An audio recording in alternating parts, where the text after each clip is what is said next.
반갑습니다. 네, 저는 방금 소개해 주신 김민철입니다. 제가 교회에 처음 와봤는데요. 이 교회 너무 좋습니다. 너무 좋고 120년 동안 사회를 섬긴 이 교회의 어떤 영성이 진심으로 느껴져서 또 담임 목사님 뵈니까 제가 인사말이 아니라 존경심이 우러나서 너무 설레고 첫인상부터 너무 좋았습니다. 감사드리고 제가 또 CTS를 좋아합니다. 그래서 제가 좋아하는 존경하는 귀한 또 방송과 함께 이 시간을 가질 수 있어서 개인적으로 영광이라고 생각합니다. 저는 이제 소개해 주신 것처럼 정신과 의사입니다.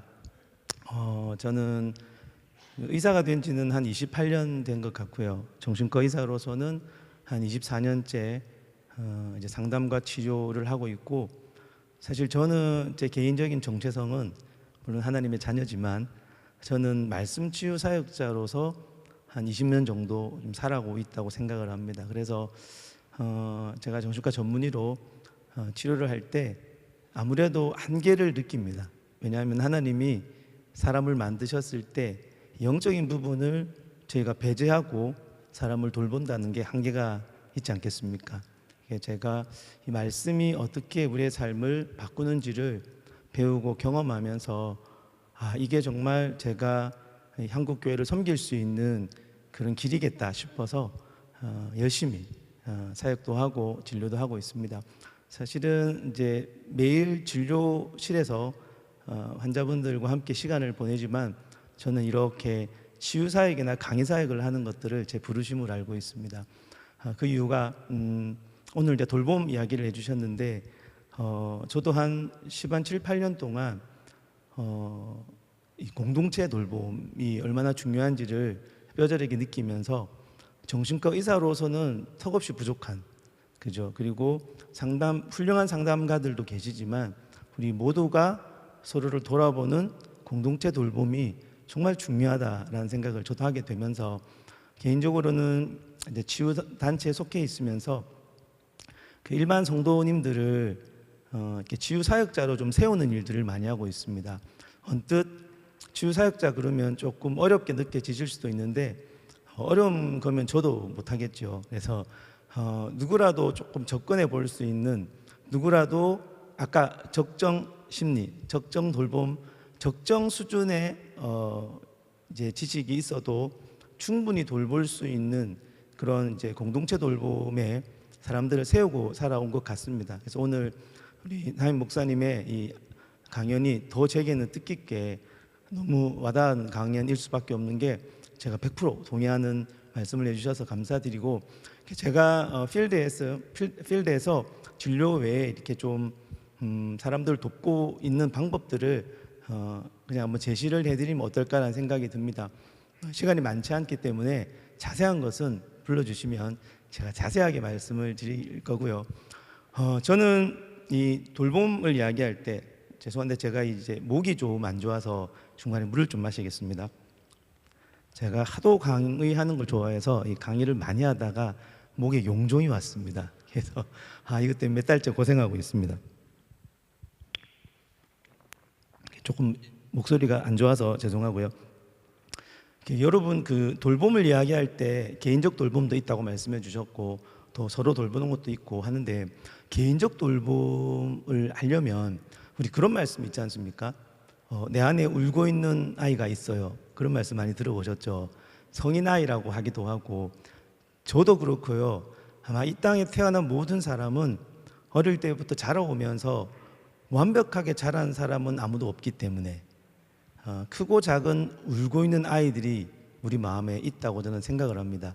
동의가 되실까요? 제가 원래 좀 쾌활하게 하는 편인데 분위기가 이래서 좀 제가 점잖게 하고 있습니다. 네. 자, 그러면 내 안에 울고 있는 아이는 도대체 어디에 있습니까? 이걸 전문 용어로 질문이라고 하죠. 네. 우리 안에 어디 있을까요? 우리 안에 여러 가지 단어로 설명할 수 있겠지만 저는 무의식 안에 있다고 생각을 합니다.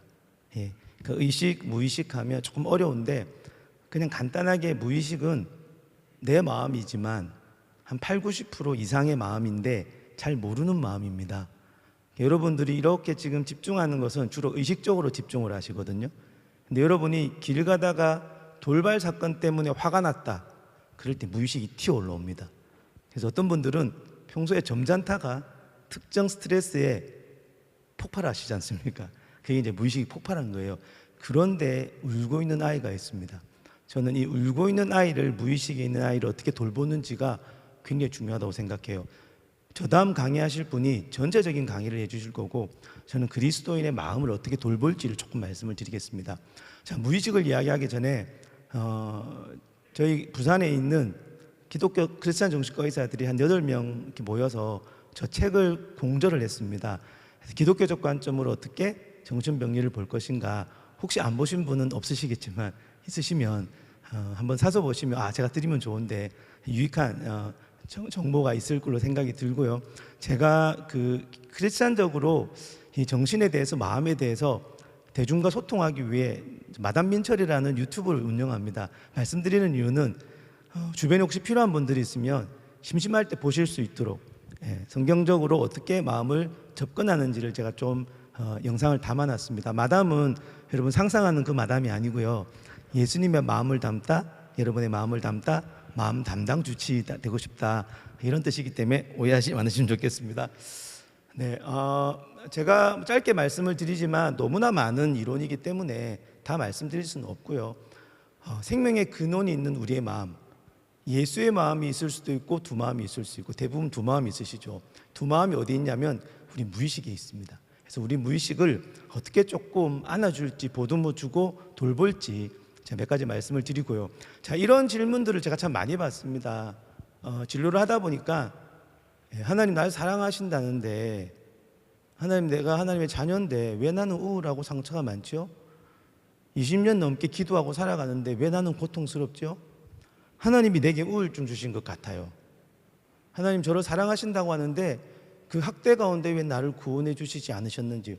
저건 실제 선교사로 헌신했던 싱글 자매님이 선교지에서 2번이나 성적 학대를 당하고 나서 하는 고백이죠. 이해가 됩니다. 이런 이야기들을 우리가 많이 듣지 않습니까? 그죠? 참 이게 마음 아픈 이야기일 수밖에 없습니다. 아마 이 땅을 살아갈 때 이러한 질문에 대해서 속 시원한 대답을 해줄 수 있는 사람이 과연 있을까 싶을 정도고요. 아마 하나님 앞에 씨름해야 될 문제일 것 같습니다. 제가 많이들 상담을 하면서 저런 무의식적인 오해들을 많이 보는 것 같습니다. 하나님 아버지는 육신의 아버지 같아. 나쁜 것도 주신다. 내 기도에 무조건 응답만 하셔야 된다. 내 기도에 응답하지 않을 거다. 하나님 나를 치료하는 게 맞다. 하나님 나를 사랑하시면 난 우울하면 안 된다. 하나님 나를 학대해서 구해주지 않는다. 늘 구해주신다. 나를 방치하신다. 하나님 내게 우울증을 주셨다. 저건 오해라고 제가 말씀드리고 싶어요. 왜요? 무의식 안에 있는 울고 있는 아이의 관점으로 보면 저렇게 볼 수 있습니다. 그래서 무의식을 어떻게 회복할 것인가 굉장히 중요한 이슈라고 생각을 하고요. 자, 무의식을 이야기를 하면 제가 두 가지를 꼭 말씀을 드립니다. 사람이 태어나면 하나님이 우리를 만드시지 않습니까? 그죠? 하나님이 여기 계신 분들을 향한 하나님의 꿈이 싹 다 다른 거 아시죠? 믿으시죠? 하나님 저를 만들 때 이 땅에 나를 어떤 식으로 만들어 보내면 하나님의 의도한 꿈대로 제가 살아갈지를 미리 택정하시지 않습니까? 그죠? 여러분들도 다 마찬가지라고 생각을 합니다. 그래서 아무도 똑같은 꿈은 없습니다. 같이 이루어가는 공동의 꿈은 있지만 여러분이나 제 역할이 조금씩은 다르다고 생각을 해요. 자, 하나님이 저를 만들 때 제 몸에 심어주신 나다움이 있습니다. 여러분, 사람이 태어나면 바뀌지 않는 두 가지가 있습니다. 뭔지 아십니까? 성별하고, 요즘 성별도 바꾸는 시대라서 안타까운데, 그죠? 성별은 원래 바꾸면 안 되지 않습니까? 그 다음에 타고난 성향, 기질이 안 바뀝니다. 기질은 연구를 해보면 죽을 때까지 절대 바뀌지 않는 게 기질이래요. 성격은 바뀝니다. 그죠? 여러분, MBTI 이런 것도 좀 해보십니까? 요즘 세대 친구들은 이 영성에 관심이 많습니다, 여러분. MBTI가 그런 게 관심이 많아진 건 사실 좋은 분위기죠.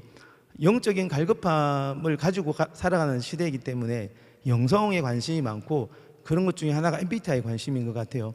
MBTI는 성격 유형입니다.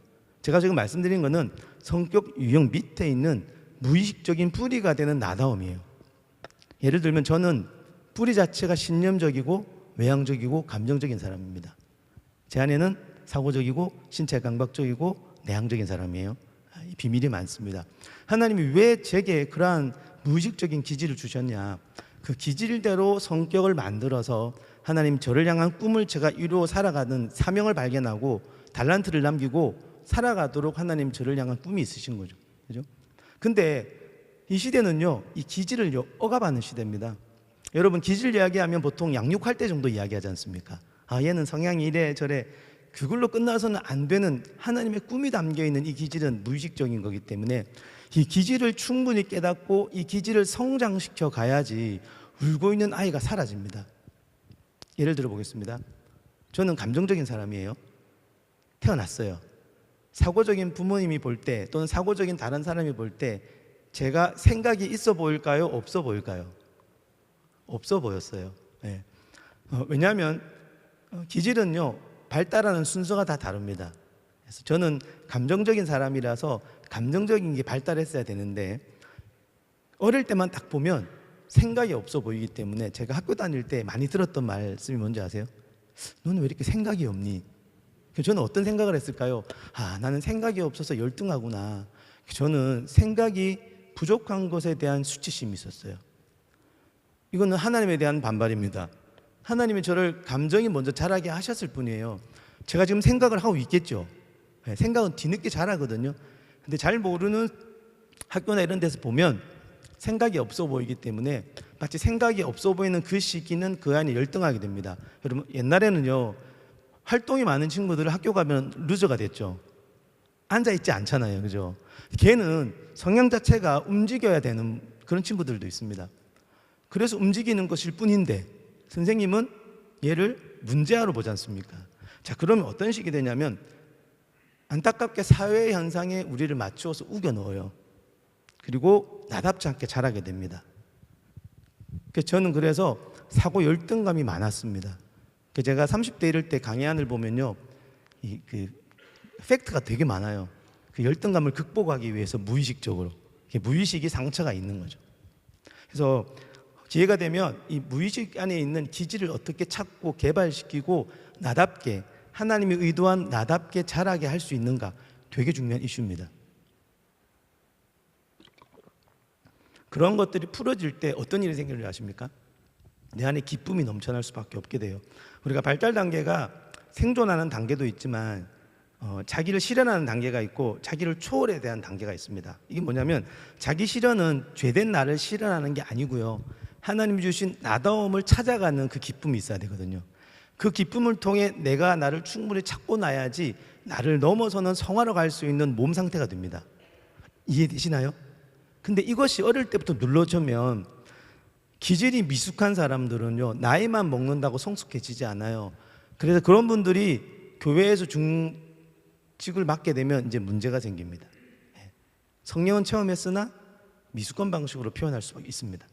그래서 마음 돌봄 중에 여러 영역이 우리는 필요하지만 내 안에 있는 울고 있는 아이가 억압당하고 있는 나의 기질을 우리가 알고 이 기질을 충분히 풀어주고 경험하는 사람이요, 자녀를 볼 때도 자녀의 약점을 수용할 수가 있고 성도를 볼 때도 이해가 되고 목사님을 볼 때도 이해가 됩니다.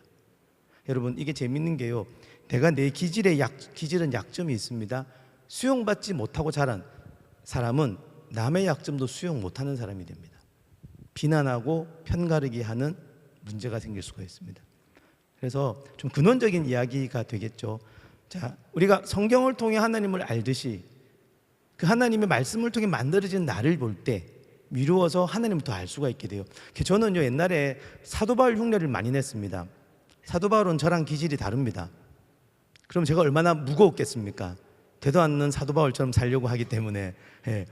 사도 바울이 본을 보여주는 본 자체는 좋은 거지만 마치 내가 그런 식의 삶을 살아야 된다는 압박관념 때문에 나다움을 버리고 과하게 그렇게 사는 것은 하나님의 의도가 아닌 거죠.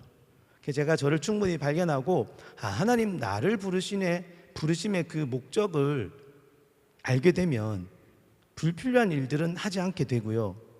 그 일들은 그 일을 해야 될 다른 분들에게 양보하게 됩니다. 그래서 서로 퍼즐이 맞춰지는 거죠. 내 안의 기질을 충분히 인정하고 자라게 할 때 우리는 스스로를 돌볼 뿐만 아니라 타인을 돌보고 그런 눈으로 바라볼 때 서로의 강점과 약점을 서로 인정하면서 나보다 남을 낮게 여기고 서로 돌볼 수 있고 비난하지 않을 수 있는 기본적인 이런 것들이 여러분의 무의식에 있는 기질을 얼마나 찾고 성장시켜 나갈 것인가가 중요한 이슈입니다. 알 듯 모를 듯 그러시나요? 이해가 되시나요? 이해가 안 되십니까? 안 되면 여러분 강사를 잘못 부른 건데. 자, 그런 것들도 있고요. 또 하나의 무의식은 뭐냐면, 이게 무의식은 말하면 끝도 없어요. 말씀드리면 죄성도 많고 인간의 타락상이 반영된 게 무의식이고, 무의식 안에 고통이 너무 많고 그것 때문에 우리는 되게 취약한 존재로 태어나고 그 취약한 몸을 가지고 살아가다 보니까 수많은 상실과 어려움을 만날 때 우리는 좌절절망하죠. 에덴을 상실한 트라우마가 있기 때문에 우리 안에는 뭔가를 상실할 때 그토록 고통스러워요. 그리고 죄를 짓기 전에 우리 마음에 가득 찼던 하나님이 떠나가고 난 다음에는 하나님의 기쁨이 떠나가면 고통밖에 없어요. 그래서 우리는 그 고통을 안고 태어나기 때문에 무의식 가운데로 고통을 밀어넣습니다. 그래서 무의식이 가득한 고통 때문에 우리는 우울증이나 이런 데 빠지기가 쉬워요. 그 중에 하나가 이제 내가 울고 있는 그죠? 아이. 그래서 무의식 안에 상처도 많고요, 죄도 많고요, 하나님의 임재도 많습니다만은 트라우마도 많습니다. 그래서 이 트라우마 후천적으로, 선천적인 기질은 무의식적으로 찾아서 억압을 풀고 여러 가지를 풀고 회복하고 자라게 하면 된다면, 후천적인 트라우마나 상처를 통해 내 안에 얼룩진 내 마음, 울고 있는 내 아이, 이걸 또 회복하는 것들이 필요하지 않겠습니까? 그죠? 자, 이런 무의식을 일단 염두에 두시고 제가 좀 빨리 지나가 보겠습니다. 전인적인 돌봄이라는 것은 영적인 것을 포함해야 된다 말씀을 드렸고요.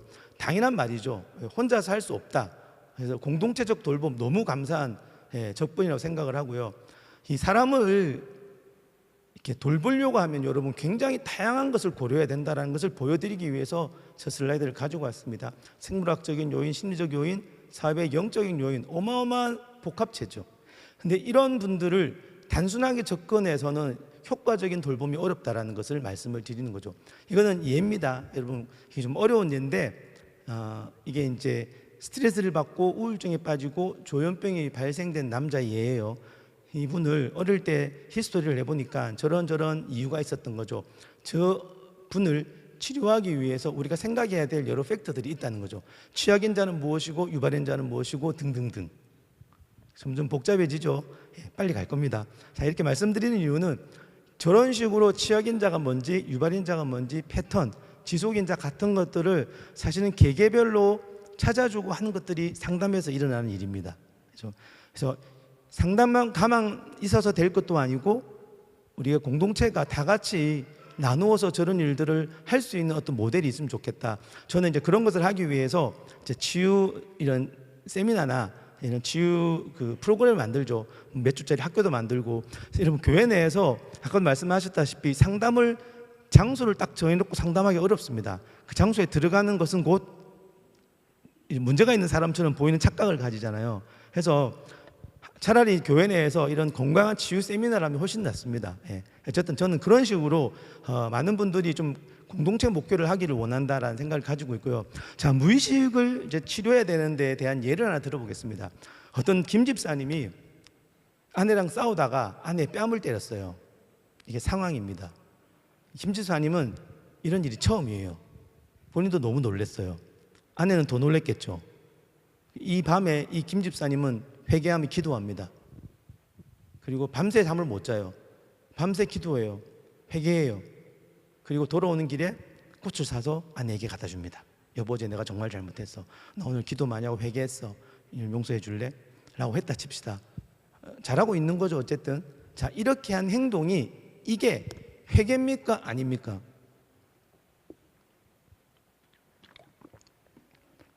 대답 안 하실 줄 제가 알았습니다. 대답은 모릅니다. 왜 모르죠? 목사님들 계신데 제가 이 주름 잡아 죄송합니다. 회개는 여러분 그죠? 회개 합당한 열매가 맺혀져야 되지 않습니까? 저분이 그 뒤에 아내를 또 때리는지 안 때리는지를 보면 돼요. 그걸 미루어 볼 때 그 뒤로 절대 그런 일 없었다. 회개했을 확률이 커요. 두 케이스가 있어요. 똑같은 케이스. 한 분은요 절대 안 때렸대요. 지금까지 안 때리고 있대요. 그럼 회개했을 확률이 크죠. 또 다른 한 분은 일주일 뒤에 또 때렸어요, 아내를.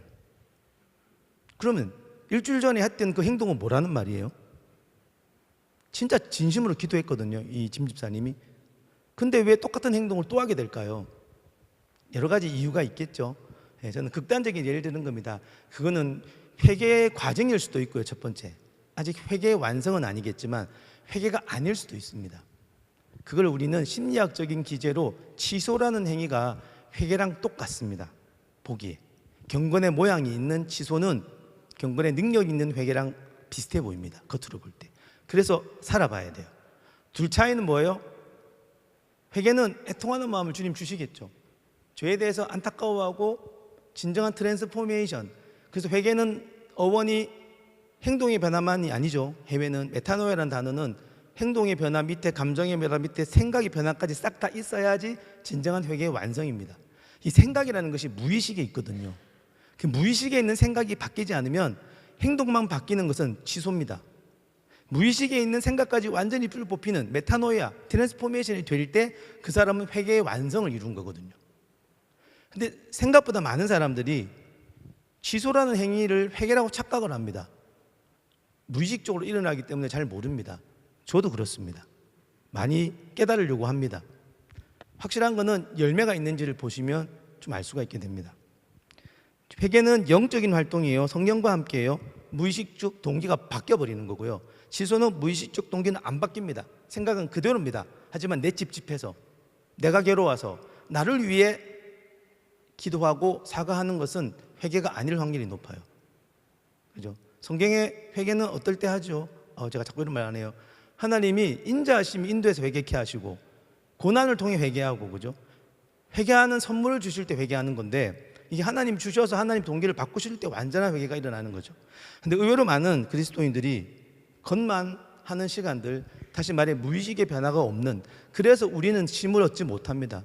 수고와 무거운 짐진 자들 주님께 가면 쉬게 하는데 마음 깊은 곳에서부터 쉼이 일어나야 되지 않습니까? 근데 그것을 우리가 할 수 없게 되고 겉만 바꾸면은 우리는 계속해서 더 죄책감에 시달리고요, 더 쉼을 얻지 못하는 거죠. 자기를 돌볼 수 없을 뿐더러 그건 경험이 없는 분들은 남에 대해서 돌볼 수 없게 됩니다. 그런 예들이 너무 많습니다, 여러분. 되게 많죠. 사랑과 비슷해 보이는 게 반동형성이라는 거예요. 성경에 나오지 않습니까? 내 몸을 불사르게 내어줘도 사랑이 아닐 수 있다. 그럼 불사르게 내어주는 건 뭐냐면 상환이라는 행동이에요. 자기 몸을 괴롭게 해서 남에게 유익을 주고 싶은 건데, 사랑과 비슷해 보이지만 사랑이 아닌 게 되게 많아요. 되게 많은 것들이 있지만 제가 드리고 싶은 말씀은, 우리가 한번 좀 무의식적으로 진정한 변화가 있는지를 한번 보는 것이 진정한 돌봄의 이제 중요한 포인트가 아닐까 생각이 들고요. 자, 그런 무의식은 어떻게 회복되는가? 다양한 요소들이 필요하겠습니다, 그죠? 일상적인 삶, 고난은 정말 유익한 거고요. 내가 감당할 수 없는 어려움을 겪으셔야 되죠. 습관도 새롭게 하고, 무의식이 성숙된 분과의 교제, 정신병리 증상 자체도 무의식을 드러낼 수가 있습니다.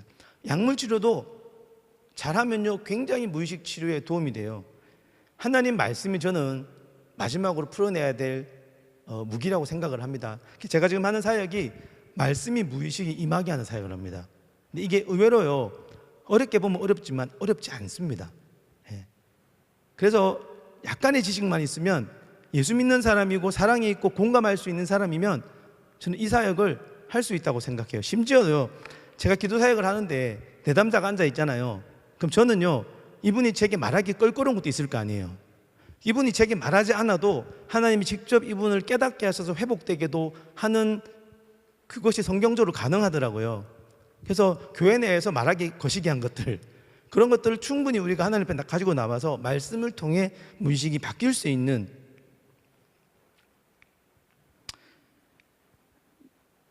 치료는 다양한 것이 필요하고요. 보통 많은 분들이 물어요. 무슨 치료? 기도 먼저 할까요? 병원 먼저 갈까요? 저는 병원 먼저 데리고 오시길 좀 권해드립니다. 왜냐하면요, 어떻게든 간에 몸은 치료해야 되거든요. 그래서 병원에 데리고 오실 필요 없는 우울 분도 계시겠지만 병원에서 진단을 받고 몸부터 치료하고 난 다음에 영적인 접근을 하는 게 일반적으로는 순서가 좋다라는 생각을 했었습니다. 그리고 여러분, 정신병리가 마음의 아픔이 심한 경우는요, 영적 접근이 잘 바로 안 됩니다. 효과적으로 하기 위해서 주변에서 중보기도는 해주지만 실제적인 드러나는 활동은 몸부터 치료하는 것들이 더 효과적이다라는 저는 결론을 내렸습니다. 자, 그렇지만 예배적으로 얼마든지 기도를 먼저 할 수 있죠. 요거는 이제 약물 치료에 대한 오해들이 많아서 사람의 육체를 치료할 때는 암이 걸렸을 때 암세포용으로 약을 먹듯, 기침할 때 이 기관지를 좋게 하는 약을 먹듯, 우울증도 뇌에 문제가 있으면 뇌에 대한 약을 먹습니다. 이거는 굉장히 저는 성경적이라고 믿어요. 하나님이 누가를 인정했던 바울, 디모데에게 포도주 쓰라고 했던 바울, 물질을 쓰는 것에 대해서 적법하고 적절하다면 얼마든지 하나님 나라에 도움이 되게 쓰는 거죠. 제게 오시는 사실 목사님들이 꽤 많으세요. 그 목사님 저는 존경합니다. 편견이 없으신 거거든요. 약을 드리면 목사님이 그런 말씀하세요. 집사님, 약 먹고 났는데 큐티가 잘 됩니다. 그래요. 이게 약이 영을 올리는 건 아니에요. 약은요, 내 뇌가 원래 하나님 만든 대로 돌아가는 데 도움을 줍니다. 그래서 약을 먹고 좀 뇌가 좀 안정이 되면 집중이 잘 되니까 큐티가 잘 된다는 말씀을 하세요. 그래서 잘만 쓰면, 그죠? 뭐든지 그렇잖아요. 여러분, 성경도 잘못 쓰면 문제가 되지 않습니까? 약은 잘만 쓰면 얼마든지 영성에 도움이 될 수 있는 몸을 치료하는 수단이 충분히 될 수 있다. 근데 문제는 뭐예요? 무분별하게 약을 쓰는 게 문제죠. 그건 맞습니다. 그죠? 자, 입원 치료도 염두에 한번 두시면 좋겠습니다. 중간에 돌보시다가 여러 가지 어려움이 있으면 입원도 이제 우리가 한번 고려할 수 있음을 아시면 좋을 것 같아요. 특별히 잘 안 먹는 분, 이런 분들은 입원을 통해 치료하는 것들도 필요하고요. 제 배터리가 부족하다는 이제 사인 떴습니다. 자, 하나님의 음성을 들을 때가 온다. 듣는 자는 살아난다. 무의식 안에 주고 있는 영역은 말씀이 무의식 임하면 살아난다. 그걸 하나님이 말씀 가운데도 충분히 계시했다고 믿습니다. 그래서 저희는 스톤과 같은 마음을 헐트, 이게 이제 약자를 땄어요. 예수님의 마음으로 돌아가는 어플라이라는 것들을 조금 우리가 한번 이렇게 해볼 때가 많습니다. 어플라이는 약자입니다. 적용해 보자는 거죠. 감각을 주님의 손에 올려드리고 감정과 기억과 사고와 관계를 말씀으로 무의식을 회복하면서 스톤, 세상적인 마음이 하트, 예수의 마음으로 바꾸는 것이죠. 그래서 이제 우리 약자를 땄어요. 헬트는 여러분 잘 아시는 천국의 관점을 가지고 에너제틱하고 어답터블하고 이터널 릴레이셔널하고 트랭킬한 그런 마음으로 우리가 가기를 원하죠. 이게 돌봄을 받는 마음이겠죠. 그러지 못한 마음은 뭐예요? 세속적이고 피곤하고 등등 이런 마음을 이런 어플라이라는 도구를 통해 저희가 무의식을 치료하고 감각을 치료하고 하는 부분들을 좀 하고 있습니다. 그래서 뭐 구체적인 거는 이제 다음 기회에 말씀을 드리고요. 몇 가지만 간단하게 살펴보면 이제 마음의 자각이라는 것, 사고적 진리 추구, 그다음에 건강한 경계를 만들기, 하나님 사랑을 경험하고 과거에 있는 상처를 치유하는 것들을 5가지를 제가 이제 세미나를 통해서 실제 하는 법들을 좀 많이 말씀을 드려요. 이분들이 오시면 같이 공부를 하고 실제 실습을 하면서 내 안에 죽어 있는 마음, 무의식 가운데 하나님의 임재가 거절하는 곳, 어두움이 있는 곳을 빛 가운데 드러내고 우리 안에 감각을 새롭게 하고 마음을 새롭게 하고 건강한 관계와 특별히 진리와 은혜를 통해 내 안에 잘못 믿고 있는 거짓말도 뽑아내고 그것이 과거의 상처에 있기도 하고요. 다음에 사랑의 부재로 인한 고통스러운 마음들을 하나님 사랑이 임하게 하셔서 회복되는 사역들을 일반인들을 대상으로 많이 하고 있습니다. 제가 이 사역을 하면서 감사한 거는요. 이제 무의식에 어려움이 있는 분들이 오시잖아요. 대부분 다 있죠. 같이 이야기하고 타겟될 만한 무의식을 떠올려요. 그럼 그 무의식은 보통 과거에 많이 있거든요. 과거에 정보로 남아 있어요. 그걸 떠올리면 대부분 그 과거는요. 예수님을 만나서 경험해 보지 못한 어두움이 있는 과거입니다. 그 과거에 잘못된 해석과 고통과 감정적 어려움과 사랑 없음과 어두움이 있는 그곳에 하나님 말씀과 사랑이 임재하도록 기도하고 기다리며 하나님이 말씀을 통해 큐티처럼 깨달음을 통해 그 무의식 하나가 빛으로 바뀌는 경험들을 전 너무 많이 했습니다. 요 예만 들고 오늘 마무리를 하도록 하겠습니다. 제가 이런 사역을 하면서 인상 깊었던 분 한 분을 제가 나눌게요. 이분은 탈북하신 여성이었어요. 이분은 탈북한 이유가 북한에서 성폭행을 당한 이후에 자살 시도를 하다가 배신을 몇 번 당하고 탈북을 합니다. 탈북을 할 때 한 번 더 성폭행을 또 당했어요. 2번을 당한 거죠. 그리고 중국으로 갔는데 중국에서는 10년 넘게 인신매매를 당했습니다. 중국에 가면 더 심하지 않습니까? 쇠사슬에도 많이 묶여 있었대요. 아기까지 생겼어요. 인간 이하의 삶을 10년 넘게 산 분이셨어요. 이분과 제가 만나게 됐어요. 이분 허락을 덕하고 말하는 거예요. 10년도 더 전입니다. 제게 주어진 시간은 50분. 근데 이분이 이 자기 삶을 나누는데 제가 다 드릴 수 없는 고통이, 그래서 시간은 50분밖에 없는데 제가 저 5가지를 했습니다. 같이 기도하면서 그분이 다 말 안 해도 돼요. 하나님께서 그분의 무의식 가운데, 그죠?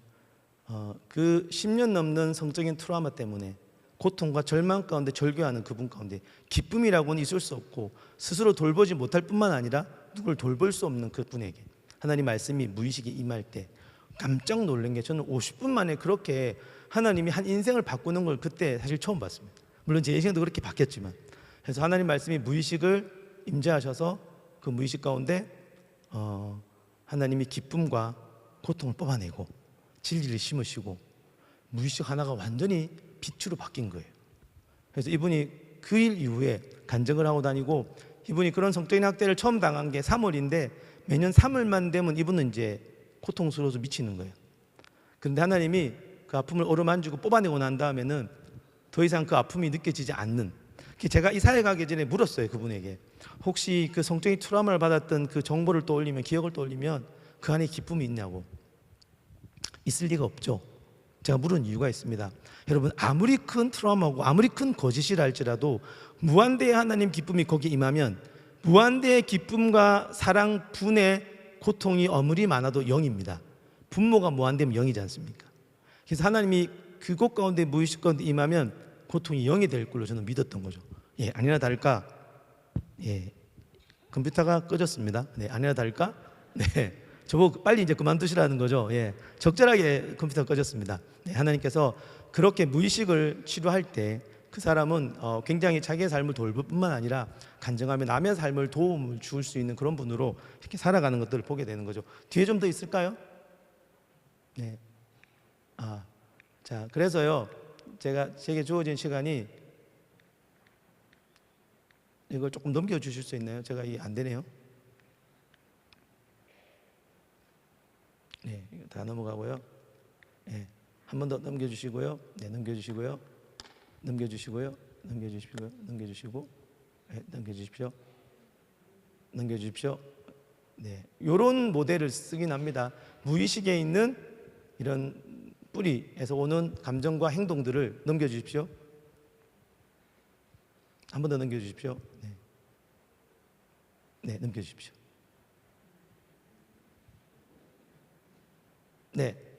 하나님의 새로운 나무로 바꾸는 작업들을 할 수 있는 것들을 좀 가르쳐 드리고 이렇게 하게 도와드리는 거죠. 넘겨주시고요. 넘겨주십시오. 자, 완치가 가능한가? 가능할 수도 있고 가능할 수도 없을 수도 있습니다. 여러분, 완치가 안 되는 것은 절망이 아닙니다. 건강한 절망이고요. 원치가 되든 안 되든 관계없이 하나님의 복은 여전하시고 하나님 우리를 쓰시는 건 여전하다. 남은 정신병리가 있다 하더라도 하나님의 사랑이 임할 때 얼마든지 그것을 감당할 수 있는, 그래서 완치도 중요하지만 완치되지 않는 삶을 수용하는 일도 되게 중요하다. 넘겨주십시오. 하나님 임재는 충만하다라는 것들이죠. 넘겨주십시오. 이런 생각들은 이제 건강하지 않죠. 기도는 약간 영적이고 상담은 너무 인본주의다. 인본주의적인 상담은 인본주의예요. 인본주의적인 기도도 인본주의입니다. 그죠? 기도 말씀이 하나님의 방법이지만 그것만으로만 하나님 역사하시진 않죠. 사람을 통해. 그죠? 정신과 등 질병이 영적인 문제라고 바로 보는 시각도 틀린 시각입니다. 그럴 수 없습니다. 여러분, 엘리야를 저는 예를 잘 듭니다. 엘리야는 지금으로 보면요, 우울증이 너무 심했어요. 그죠? 엘리야는 심지어 조울증이 아닐까라고 의심할 정도입니다. 근데 하나님이 엘리야를 역사의 무대에 누구보다 훌륭하게 사용하시죠. 신앙이 약하다고 볼 수 없습니다. 그죠? 정신증과 귀신 들림을 착각하는 분들이 많으세요. 엄연히 다른 것일 수 있죠. 넘겨주시고요. 자, 다 됐습니다. 넘겨주십시오. 신앙이 좋으면 정신병리가 줄어듭니까? 그럴 수도 있고 아닐 수도 있습니다. 넘겨주십시오. 넘겨주십시오. 그래서 저는 이제 마지막으로 제가 한 말씀드리고 마무리하겠습니다. 제게 한 선교사님이 한 30년 동안 선교주에서 너무 열심히 사역하시다가 우울증을 얻어서 돌아오신 거예요. 근데 이분이 되게 죄책감이 시달리시더라고요. 내가 선교사로 삶을 살았는데 이렇게 우울에 빠진 것들이 마치 신앙이 없는 것처럼 착각하시더라고요. 그래서 제가 그랬어요. 이거는 바울의 마크처럼 예수님을 믿은 흔적이다라고. 왜? 우리는 죄 때문에 이미 연약한 몸을 가지고 이 땅에 태어났는데 그 연약한 몸으로 죽도록 충성해서 얻을 수 있는 부분이 우울증일 수도 있다는 거죠. 그죠? 그래서 우울증은 물론 하나님이 뽑아내기를 원하시겠지만 그 우울증이 나쁜 것으로만 해석을 하고, 그죠? 문제 해결로만 해석할 게 아니라 그 우울증의 의미라든지, 물론 그 우울증을 치료하기 위해서 저희가 애를 쓰고 있지만 그것은 그렇게 생각하듯이 잘못된 사인이 아닐 수 있다라고 생각하고요. 제가 참 좋아하는 말씀은, 제가 20몇 년 이 사역을 하면서 죽어 있는 사람이 살아나는 걸 너무 많이 봅니다. 그죠? 그래서 사망은 복음 앞에 생명의 재료일 뿐이다라는 생각들을 하면서 돌봄을 충분히 제공하고 그분들 역시 누구를 돌볼 수 있는 사람으로 살아갈 수 있도록 열심히 사역하고 있습니다. 오늘 귀한 자리에 서게 해주셔서 감사하고, 기회되면 여러분들과 함께 동역하며 더 사람들 살리고 돌보는 사역으로 함께 했으면 좋겠습니다. 감사합니다.